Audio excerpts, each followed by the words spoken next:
बिस्मिल्लाहिर्रहमानिर्रहीम।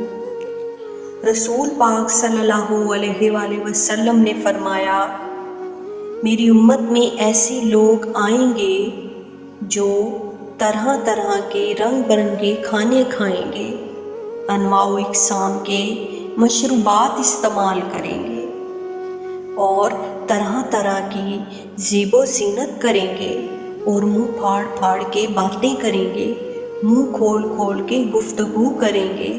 हुज़ूर सल्लल्लाहु अलैहि वसल्लम ने फरमाया, ये उम्मत के बदतरीन लोग हैं, ये बदतरीन लोग हैं और जिनका मकसूद ही सिर्फ लिबास पहनना है, मकसूद ही सिर्फ खाना खाना है, मकसूद ही मुंह खोल खोल के बातें करनी है। इन लज़्ज़ात में जो लोग पूरी तरह उलझ गए, कोई खैर का काम ही ना कर सके, ये मकसद ज़िंदगी की तरफ ही ना बढ़ सके, ये बदतरीन लोग हैं। अज़ीज़ दोस्तों, सादा खाना भी मिले तो रब की अता समझ के रग़बत के साथ, शौक़ के साथ इसे इस्तेमाल किया जाए। इस्लाम हमें ये कहता है कि तुम खाना खाओ, कुलू वशरबू, खाओ भी पियो भी, लेकिन तमाम जायज़ चीज़ें खाने की इजाज़त है जो कि हलाल हैं। लेकिन नबी पाक सल्लल्लाहु अलैहि वसल्लम ने फरमाया, कमर सीधी रखने के लिए खाओ।